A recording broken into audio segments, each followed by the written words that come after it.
Since Payday 3's been out for a while, there's been enough time for the community to discuss and form a general consensus on what the best weapons in the game are. You have the usual suspects: the SA, the VF, the KU, the FSA, the Castigo, and the Bison.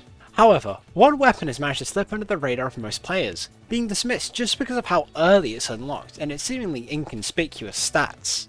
That weapon, of course, being none other than the CAR-4.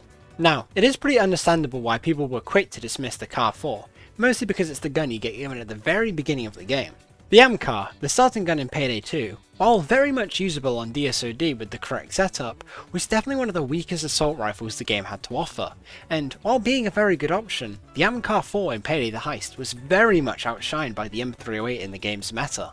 Now, what actually makes the CAR-4 so good that I'm putting it up against the likes of the SA, the VF, and the KU? Its biggest strength lies in Armour Penetration, one of the hidden stats in Payday 3.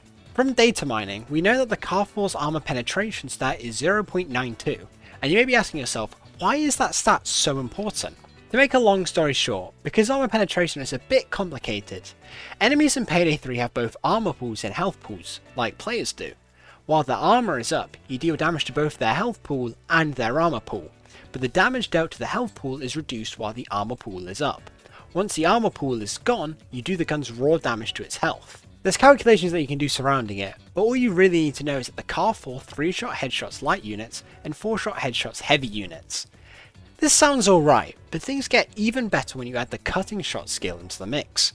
With cutting shots increased to your weapon's armour penetration stat, you'll deal even more damage to the enemy's health pool as it increases the amount of damage that it allows to go through the armour. This gives the CAR-4 a pretty noticeable buff, allowing it to 2-shot headshot light units and to 3-shot headshot heavy units. Now, if you played about with the KU-59, you've probably realised that both it and the CAR-4 hit the same endpoint of 2-shot headshots on lights and 3-shot headshots on heavies, with the CAR-4 just requiring a bigger point investment, as the KU-59 doesn't need cutting shot. So of course, the obvious comparison can be made between the KU-59 and the CAR-4, so why should you use the CAR-4 over the KU-59?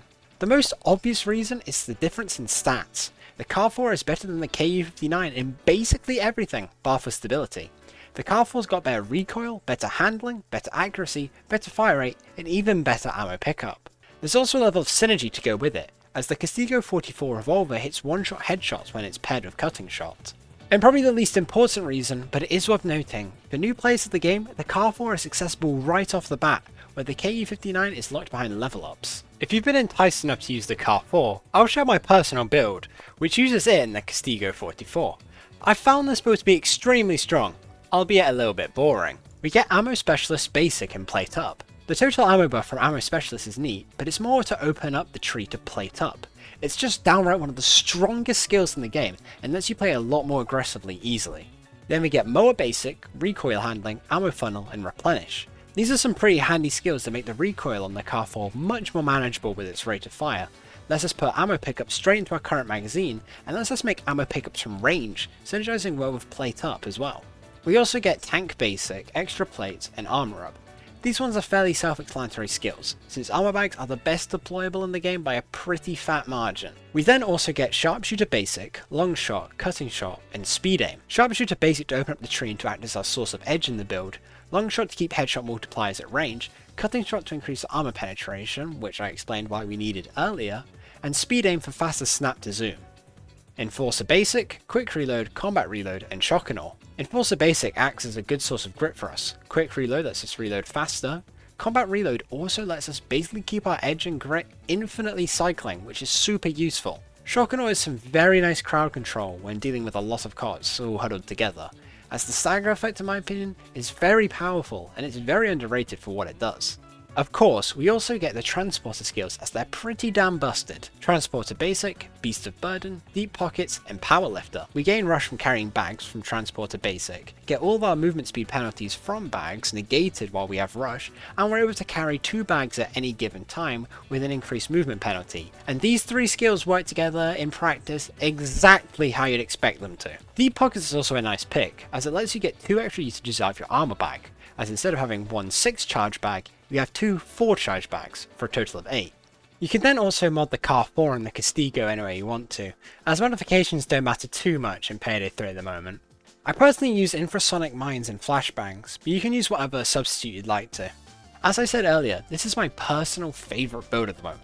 It does miss out on quite a few of the fun skills the game has to offer, but is definitely very strong, and I use it a lot, especially when I'm going for solo overkill runs.